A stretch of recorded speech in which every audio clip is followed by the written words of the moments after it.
Bonjour, dans cette nouvelle émission Quoi de neuf? Aujourd'hui, je reçois l'un des candidats à l'élection de la CTM en juin 2021, en la personne de M. Olivier Bérisson. Bonjour Olivier, merci d'avoir accepté notre invitation. Bel bonsoir tout le monde. Alors, je vois que l'élection est à peine passée, que le combat continue pour le groupe Monde, parce que je te vois sur tous les plans. Je t'ai vu hier, donc, devant un cabinet de notaire, c'est ça? Aujourd'hui, devant la cour d'appel, enfin, bon, le combat continue. Mais enfin, bon, comment ça va, Olivier Bérisson, depuis l'élection? Oui, ça va très bien. Hein. Donc, il y avait une analyse à faire, il y avait du recul aussi à prendre. Et puis, à réfléchir à comment trouver les sous, puisque quand tu ne fais pas les 5%, il faut quand même payer l'imprimeur pour les bulletins, etc. Donc voilà, il y avait un combat aussi à mener parce que les listes militantes sont les plus... c'est très difficile d'être une liste militante. On n'a pas de sponsor, on n'a pas de BIC qui nous donne de l'argent, on leur dit les choses clairement. Hein. On n'a pas de grosses entreprises, on n'a pas de... Voilà, donc c'est ticant-nous nous qu'a fait. Ouais. Donc d'ailleurs, je profite pour toujours lancer un appel. Ce n'était pas un fake, hein. Nous avons mis le RIB du mandataire financier sur notre page Facebook, afin que tous ceux qui veulent participer puissent nous aider. Il nous reste 9 000 € à trouver pour finir de payer l'imprimeur. Heureusement, nous n'avons pas fait de location de voiture. Là, sous nous, j'avais déjà du matériel, donc heureusement. Nous n'avons pas fait de profession de foi dans les enveloppes, parce qu'il fallait 356 000 professions de foi. Je rappelle d'ailleurs que c'est vrai que le vote électronique est peut-être une réflexion à sécuriser par rapport à ce qui s'est passé aux États-Unis aux élections, puisqu'on a bien vu qu'il y avait des problèmes avec un certain nombre de serveurs qui avaient été trafiqués. Mais c'est une voie à réfléchir, puisque si on veut parler de l'écologie, etc., quand vous avez 673 000 bulletins à faire et 356 000 professions de foi, plus les affiches, etc., donc alors, voilà. Pour que les gens nous comprennent bien, ça faisait combien pour le groupe Monde? Parce que je suppose que les autres candidats qui avaient beaucoup plus de choses, voitures, propagande, flyers, etc. On peut supposer que c'est encore peut-être 10 fois, 20, 100 fois plus cher, mais pour le groupe. Mais il y a un journaliste qui m'avait demandé est-ce que j'avais les 80 000 € pour faire campagne. Donc, l'estimation. Donc, nous avions dit que nous allions faire une campagne sans argent. C'est-à-dire relativement modeste. Mais donc, ça a coûté combien au groupe Monde? Parce que tu dis qu'il reste 9 000 € pour finir de payer l'imprimeur, mais au départ, ça t'a coûté combien? Ça a coûté combien au groupe? Alors, au minimal, là, comme ça nous a coûté 17 000 €. Donc, on a déjà trouvé 8 000, et donc il nous reste 9 000 à trouver. Tout en faisant l'impasse sur beaucoup de choses. Et l'impasse sur beaucoup de choses. Voilà. Ouais. Ça veut dire qu'on n'a pas eu... Non, mais il faut que les gens sachent ça, on n'a pas eu... pas comprendre. Non, mais c'est exactement... Il faut qu'ils le sachent. Non, mais écoutez, on n'a pas fait de grandes réceptions comme certains. On n'a pas fait des trucs où les gens pouvaient boire, manger. On n'a pas... Voilà, donc on a fait les choses. Et puis, on est des militants, donc... on n'est pas là pour boucher les yeux des gens à la veille d'une élection, en sachant que... Voilà. Mais ça fonctionne encore. Mais on espère que dans les années à venir... on va dire que les gens vont plus se voter par un choix éveillé plutôt qu'un choix circonstanciel d'une dynamique, j'allais dire, purement électoraliste qui aurait été mise en place. Olivier, il faut aussi parler du score, parce que plus de 2000 voix, je connais beaucoup de candidats avérés, importants, enfin connus en tout cas, qui sont arrivés derrière le groupe Monde. Est-ce que ce résultat, évidemment, n'est peut-être pas satisfaisant pour le groupe, mais qu'est-ce que tu en tires comme conséquence? Déjà, remercier les 2135 personnes qui ont osé dire qu'il y avait une possibilité de voir la vie politique différemment. Nous savons que nous avons plus de personnes dans les abstentionnistes que dans les personnes qui ont voté, en sachant... Et pourquoi? Mais tout simplement parce que les gens qui votent ont déjà fait leur choix. Je rappelle que l'abstention était plus forte au premier tour qu'en 2015. Donc ça veut dire que faire 2000 voix dans un système électoral déjà bien cadenassé avec des grosses pointures, comme on dit, c'est un exploit. C'est un exploit avec un discours complètement différent, un positionnement complètement différent. Et donc, oui, on ne peut plus dire que nous sommes des personnes isolées ou quelques 15 personnes utopistes, etc. Non, il y a 2135 personnes qui ont osé afficher très clairement qu'il y avait une orientation différente, c'est-à-dire mettre l'être au centre, mettre le sacré de la vie au centre de tout. Bien. Alors, il y a beaucoup de choses dont on va devoir parler, mais on n'a pas beaucoup de temps, mais peut-être réagir aussi sur ce qui, en ce moment, perturbe un petit peu les médias, les gens en métropole, en France, mais aussi ici, ce fameux vaccin, depuis que le président de la République a fait son allocution c'était quand, le 13 juillet, je crois, et depuis ça, apparemment, les gens, autant en France qu'ici, vont se faire vacciner en masse. Quelle est ta réflexion sur cette histoire de vaccin? Quand tu dis que les gens vont se faire vacciner en masse, il y a des gens qui réagissent par la peur et dans l'émotion du moment, il s'est fait pour. Et puis il y en a d'autres, parce qu'il faut signaler aussi qu'il y a quand même, il y a eu 3000 personnes dans la rue mardi soir à Fort-de-France. D'accord? Mardi soir à 21h. 21h voilà. À Fort-de-France. Nous y étions. À l'heure où normalement le couvre-feu commence. Il y avait 3000 personnes. Il y avait 3000 personnes. D'accord? À l'heure actuelle où je parle, il y a des préfectures qui sont occupées sur le territoire français. Parce qu'il y a des gens qui disent que ce n'est pas possible d'avoir une obligation vaccinale pour qui que ce soit. Mais il y a quelque chose qui ressemble. On a retrouvé le texte de 1942 qui empêchait aux Juifs d'aller dans les bars, de pratiquer certaines activités. C'est les mêmes choses. On a retrouvé les textes d'avant 1948 quand il s'agissait de dénoncer un marron ou quelqu'un qui avait eu une attitude sur une habitation. C'est les mêmes éléments de contrainte. Ça veut dire qu'à chaque fois que l'humanité est en passe de faire un crime contre l'humanité, elle n'a pas les mêmes méthodes. Et on n'a pas la culpabilité, la dénonciation, la délation, et on n'a pas exactement les mêmes méthodes. C'est tout. Moi, je dis, et nous disons, et nous sommes un certain nombre de groupes à le dire, que le virus se soigne. En fin 2019, il y avait 20 000 cas de dengue en Martinique.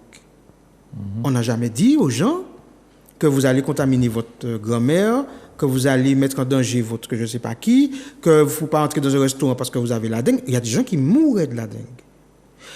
Là, on a 1000 cas et qui sont passés de 400 et quelques cas d'un vendredi à 1000 cas le lundi.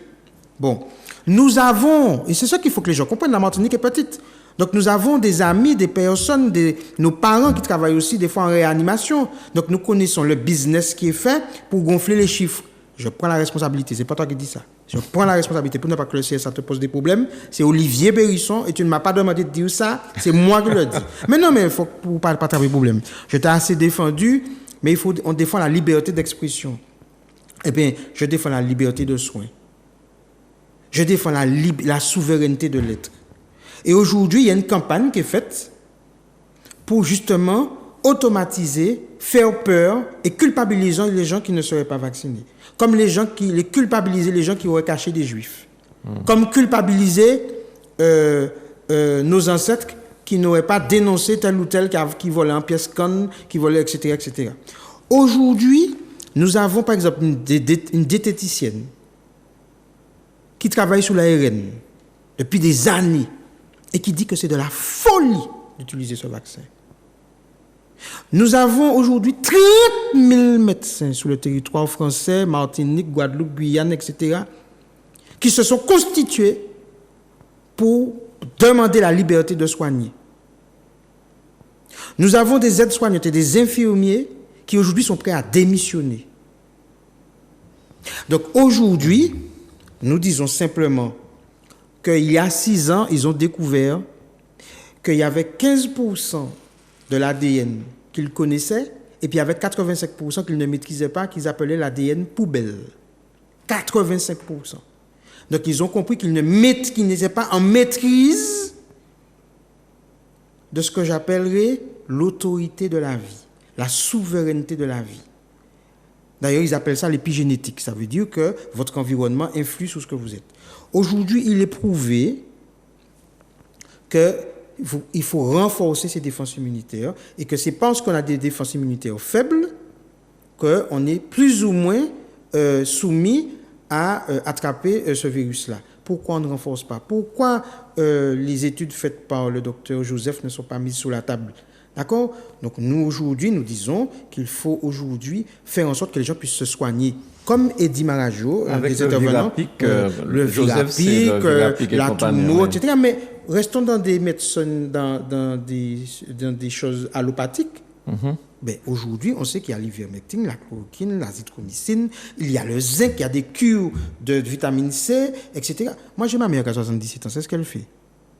Elle refuse de se faire vacciner et elle sait, et c'est pour ça, c'est pour répondre à un certain nombre de propos qui ont été tenus ici, ce qui est le plus dangereux. On sait aujourd'hui que c'est les gens vaccinés qui sont les vecteurs des variants. Les variants ont commencé à naître à partir du moment où justement les gens étaient vaccinés. Je rappelle que 72% de la population israélienne est vaccinée et ils reconfinent. Donc il y a un problème. Donc ça veut dire qu'aujourd'hui, le Conseil d'État dit très clairement que le vaccin ne vous protège pas, ne vous empêche pas. Il y a 0 enfant qui soit mort par le virus. 0. On veut vacciner les enfants. Quel est l'objectif? Parce qu'ils peuvent contaminer peut-être des adultes. Non, mais attendez. Mais pourquoi on ne peut pas soigner les gens? Pourquoi on refuse la liberté de soigner un médecin? Pourquoi on met la pression? Je répète. Mercredi soir, regardez la page Facebook de Monde, des médecins se sont exprimés. Ils sont fous, ces médecins-là, tout d'un coup. Mais Olivier, pourquoi on empêche ces médecins-là de s'exprimer? L'ordre des médecins. Ça veut dire que moi, je veux dire aujourd'hui qu'il y a des obédiences. Je le dis, je prends les responsabilités de dire ça, qui organisent la suprématie par le vaccin. Avant, c'était par, on va dire, la situation purement économique ou sociale. Là, aujourd'hui, il faut le faire par le médical. On va loin, là. Non, mais on voit aussi que le professeur Raoul, il y a eu beaucoup de choses autour de lui. Aujourd'hui, il prône de se faire vacciner. Attention. Mais il disait bien qu'il était d'accord pour le vaccin chinois, plus que ce vaccin-là, AstraZeneca, etc. Et puis, entre nous, mais si on lui coupe les vivres avec son institut de recherche, etc. Parce que quand même, ce qu'il faut dire, pourquoi les personnes et le conseil scientifique qui est autour de M. Macron, pourquoi tous les membres de ce conseil scientifique ont des conflits d'intérêts avec les laboratoires? Pourquoi ces mêmes laboratoires-là ont été condamnés il y a 2 ans? Ils ont été condamnés pour trafic d'influence, à verser des millions de dollars. Et ce sont ces mêmes laboratoires-là qui nous aiment aujourd'hui et qui veulent notre santé. Donc moi, aujourd'hui, je vais conserver ma liberté. Je vais mourir, moi, comme tout le monde. Parce qu'on fait quoi aux gens que s'ils prennent le vaccin, ils ne vont pas mourir? Je signale à toutes les personnes qui vont m'écouter que je connais quelqu'un qui a bu rien que de l'eau pendant qu'il était en vie, il est mort. Donc il n'y a rien sur cette terre qui va empêcher ça. Donc à un moment donné, soyons raisonnables. Pourquoi un système essaie de vous convaincre par la peur, par la culpabilité? Non. Si un système essaie de vous convaincre par la peur, par la culpabilité, ou même essaie de faire des contraintes, c'est qu'il sait qu'il a tort. Et puis, n'oubliez pas que vous êtes obligé de signer quand vous vous faites vacciner. Vous êtes obligé de signer que vous ne pouvez pas porter plainte contre les laboratoires. Est-ce que c'est prouvé ça? C'est pas un fake news? Non, pas du tout. Non, vous êtes obligé de signer. Je veux signaler aussi, je le dis, les personnes qui ne sont pas, le personnel soignant ou les médecins qui ne sont pas conventionnés par la sécurité sociale n'ont pas le droit d'administrer le vaccin. Je le dis parce qu'il y a des gens ici qui le font, au vu aussi de tout le monde. Je veux, et je terminerai là-dessus, vous ne pouvez pas administrer une substance expérimentale si vous n'êtes pas en état d'urgence, c'est-à-dire en état de guerre. Mais on est en état d'urgence, là. Et donc, vous comprenez qu'on est en état d'urgence parce qu'il y a un virus qui circule. D'accord, il y a des gens qui vont mourir de ce virus-là. Mais il y a des gens qui meurent du cancer. Le président a parlé de guerre dès le départ. Oui, mais on n'avait pas trop bien compris. Mais c'est parce que maintenant, on fouille. C'est notre rôle. On fouille et on se rend compte qu'il fallait l'état d'urgence pour que des substances expérimentales, quand vous allez sur le site d'AstraZeneca, le site de Pfizer, le site de Moderna, c'est marqué essais cliniques jusqu'en 2022, jusqu'en 2023. Oh, je fais la promotion. Ah, je suis un cobaye. Mais pas du tout. Pas du tout. Et je refuserai ça. Alors, parlons de ce problème de lotissement, apparemment, puisque cette semaine, le groupe Moun était devant chez un notaire. Qu'est-ce qui se passe exactement sur cette histoire? Vous avez des personnes et des pères et des mères de famille martiniquaises. Alors là, en plus, dans le cas exclusivement martiniquaise, j'insiste, qui ont été abordés commercialement pour l'achat de l'eau et achat maison, terrain plus construction. Et c'est marqué dans leur contrat de vente qu'ils achètent viabilisé. Ça fait 3 ans. Ça fait 3 ans que les maisons sont construites, il n'y a pas d'eau, il n'y a pas d'électricité, il n'y a pas Internet. Donc une majorité des personnes ont fait leur maison et puis ont pris une location à côté. Donc paye le crédit bancaire, paye la location. Pas tenable. Pas tenable.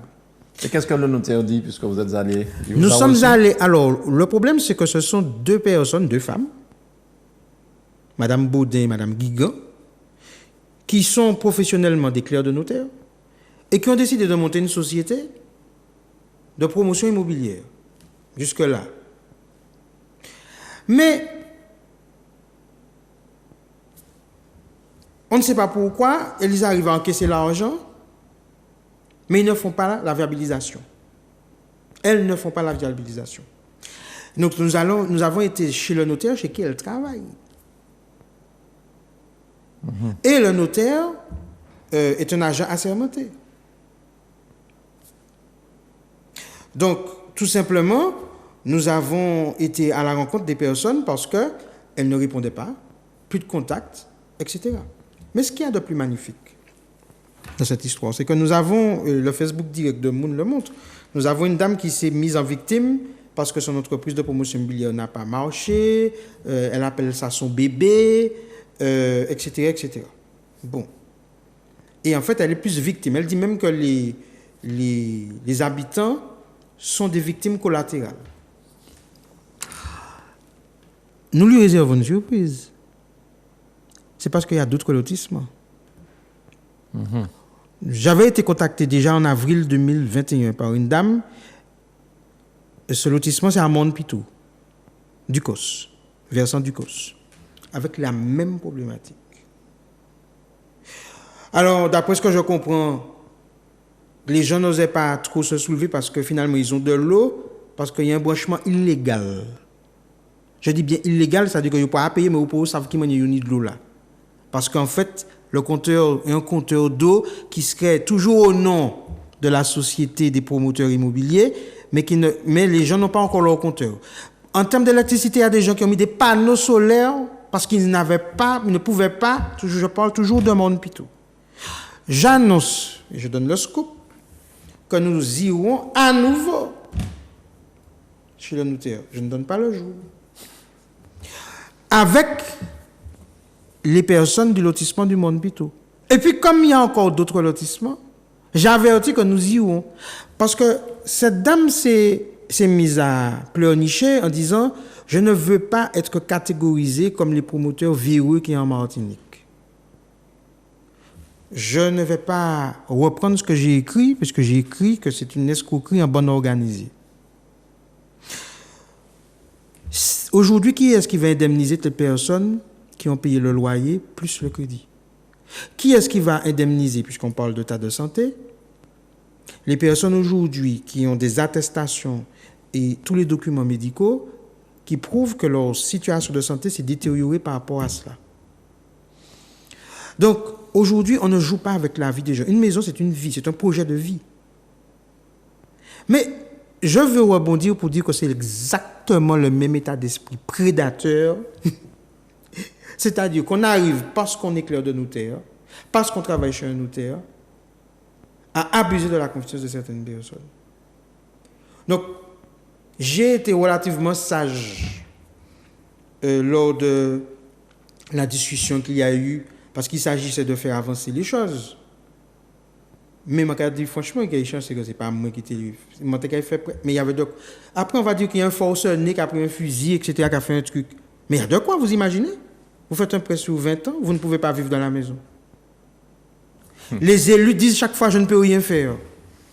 Nous disons, là, je fais un appel aux maires qui délivrent des permis de construire. Quand vous savez qu'il y a déjà de la cavalerie, qu'il y a déjà des problèmes, vous devez avertir vos confrères pour dire attention, si tel promoteur immobilier vient te demander un permis de construire, en plus que c'est un permis collectif, valant division, qui ne peut pas être repris individuellement par les gens. Ça veut dire que le transfert ne peut se faire que lorsque toute la viabilisation est faite. Par exemple, pour terminer, le dernier lot n'est pas vendu au lotissement Grandchamp. Il y a apparemment une dame qui veut acheter. Et cette somme-là permettrait de faire la viabilisation. Sauf qu'apparemment, la banque demande à cette dame un permis de construire en son nom propre, ce qui n'est pas possible puisque c'est un permis collectif. Bien, donc toujours sur la brèche. Alors, l'affaire Edwin, c'est la cour d'appel, c'est un renvoi, c'est quoi exactement? Et puis on rappelle rapidement ce que c'est l'affaire Oui, Edwin. c'est-à-dire qu'il est accusé sans preuve, sans aucune preuve, rien du tout, d'être l'un des auteurs des incendies qu'il y avait eu sur des hangars, je crois, au François. D'accord. Et encore une fois, on est dans la même logique pour moi que Lubin, en 1870. D'accord. C'est-à-dire que les gens se révoltent de manière légitime par rapport à une injustice qui tue des gens. Je parle de la chlordécone. Et en fait, il faut faire diversion en disant que les gens qui se soulèvent sont des méchants parce qu'ils vont brûler des hangars, etc. Moi, je vous dis, je connais le système. Et je prends la responsabilité, je l'ai déjà dit sur Saint-Antoine. Rien ne va me prouver que le feu dans le hangar n'avait pas été mis par ceux qui les possèdent. Aujourd'hui, il faut un coupable. Pourquoi ils auraient fait ça? Brûler leurs propres entreprises? Je vais vous dire un qui est très simple. On va toucher la science. Attends. C'est quand même, on n'est pas né de la dernière pluie, au plus grand qui meurt. Deuxièmement, vous avez besoin de faire baisser la pression sur une affaire chlordécone qui vous empoisonne. Moralement, là. Non seulement, oui, moralement. Pas physiquement. Moralement et qui donne une mauvaise image, etc. Il faut tout faire pour redorer votre blason. Donc, vous donnez des masques, même si vous défiscalisez dessus. Vous donnez de l'eau pour Saint-Vincent. Vous faites toute espèce d'opération de communication. Vous faites une caravane pour embaucher 200 futurs cancéreux supplémentaires parce qu'on utilise toujours des produits phytosanitaires. Parce qu'on ne prend pas le son de ce qui se passe. Azulox, glyphosate. Nous conseillons pas qu'on a tout patate. Et puis, en réalité, vous avez besoin de vous redonner. Vous-même constituez partie civile. C'est-à-dire que vous êtes victime des produits que vous avez vous-même semés. Et puis, on continue comme ça. Et puis là, on va aller plus loin. On va encore chercher un bouc émissaire pour dire, regardez jeunesse là. Ça n'avait rien. Mais non, mais c'est pas les affaires chlordécone, machin. C'est monsieur qui brûlait, c'est monsieur qui fait ci. Je répète, sans preuve. Sans rien du tout. Un jeune père de famille avec 2 enfants, etc. Bien. Donc là, c'est simplement l'appel, c'est ça? Oui, mais je veux dire que le peuple... Et je répète cette phrase-là et je vais la répéter tout en peu. Une vitre cassée fait du bruit. Un cancer, ça ne fait pas de bruit. Bien. Alors, j'avais aussi marqué l'invitation parce que le président Letchimy avait souhaité inviter tous ceux qui avaient participé à cette élection. Et il me semble que je ne t'ai pas vu à la 7e ce jour-là, le jour de l'installation de... Je ne sais pas si nous sommes les seuls, mais nous sommes très heureux d'être parmi les rares à ne pas être allés là. Pour plusieurs raisons. M. Letchimy fait sa propagande d'ouverture. Voilà, on va tenir compte des idées des uns et des autres, etc., etc.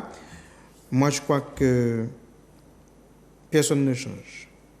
Je n'y crois pas. Mais s'ils ont pas une idée de ton programme, est-ce que ça t'ira? Mais ils ont volé le tout le monde, c'est moun. Il a volé le slogan. Sans état. Il n'a pas crié, moi. Hein, pour dire, mais bon, tu dis tout le monde, c'est moun. Qu'est-ce que ça veut dire? Qu'est-ce que c'est? J'aimerais le développer, etc. Non, il répond. Parce qu'il ne comprend même pas ce que ça veut dire. Il croit que c'est toute une personne, c'est une personne. Mais ce n'est pas du tout ça. Tout être est sacré. C'est ce que ça veut dire, tout le monde, c'est moun. Parce qu'on est dans le monde tout. Il faut qu'il aille chercher et pas en faire sa culture générale sur ça. Parce qu'il y a ce qu'on appelle les sokomuntu, ceux qui trahissent le sacré de la vie. Et puis il y a les muntu, ceux qui élèvent le sacré de la vie. Donc nous sommes dans cette dynamique. Donc il a déjà fait ça.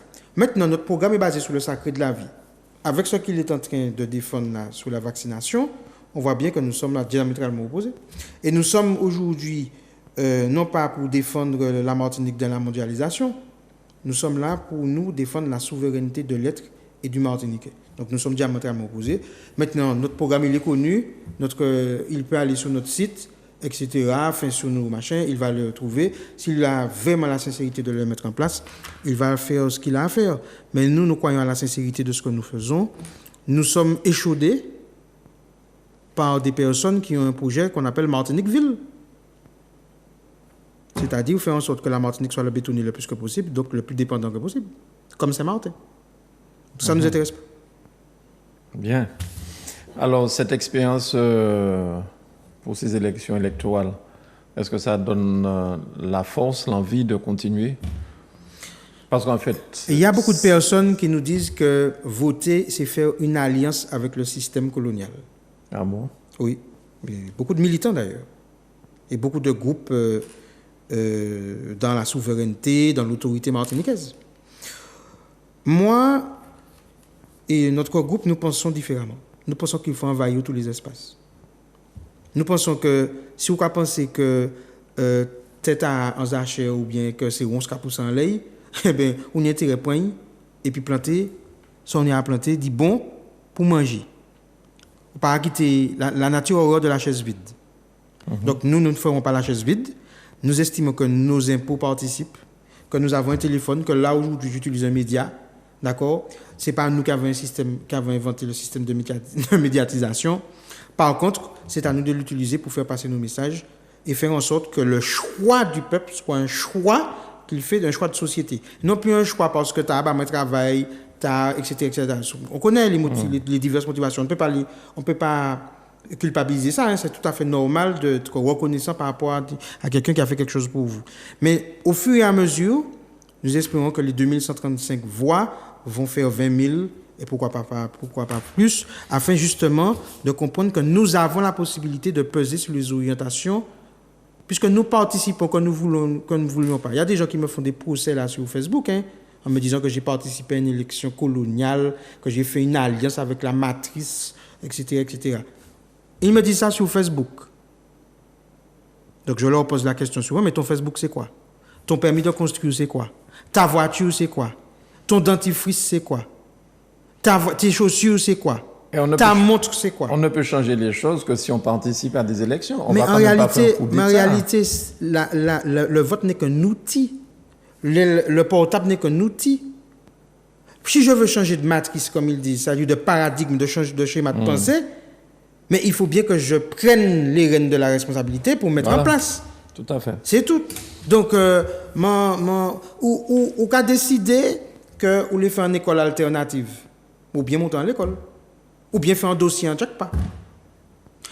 Je vois certains avocats, je le dis, hein, qui sont responsables de groupes politiques qui appellent à ne pas voter. Et ils participent aux élections du bâtonnat. Ils n'ont même pas admis qu'ils avaient ni bâtonnier. Alors, si une élection pas bon là, il n'est pas bon là non plus. Il faut être cohérent. Donc, c'est tout ce que nous avons à dire. Et là où tu n'en as pas parlé, mais en deux mots, en off, on a parlé du problème de la méthode d'élection. C'est-à-dire de cet aspect de la proportionnelle, etc. Ouais. C'est une des raisons pour lesquelles les gens ne votent pas. Il y a 20 000 personnes au premier tour qui se sont exprimées différemment que les 4 candidats finalistes. Ça veut dire que ces 20 000 personnes aujourd'hui ne sont pas représentées. Ouais. Donc, il y a des gens aujourd'hui, il y a des gens qui m'ont dit qu'ils ont voté utile dès le premier tour. Hein. Bon, il y a aussi, ça veut dire comment ça en inutile. Bon, parce que je signale que, par exemple, pour le lotissement là, que nous avons, si moi dans le truc politicien, je ne vais pas aller, la majorité dit c'est mon comment aller défendre là, c'est des gens qui votent PPM, le Chimi. Ou Marie-Jeanne. Non, mais j'ai discuté avec eux, il y a une bonne partie. Il y en a même qui te bébé où.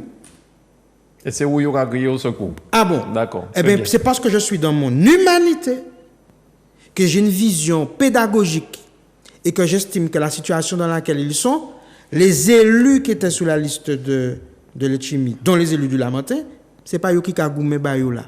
C'est moi qui ai sorti cet esprit goumé bayou là dans la Lamentin. Et je vais continuer à le faire. Parce que je suis dans le sacré de l'humanité.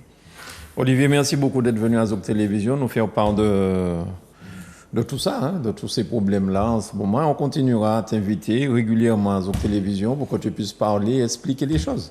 Merci beaucoup. C'est ça la démocratie. En tout cas, c'est comme ça que nous, on l'applique à Zouk Télévision. Tout le monde a le droit de la parole.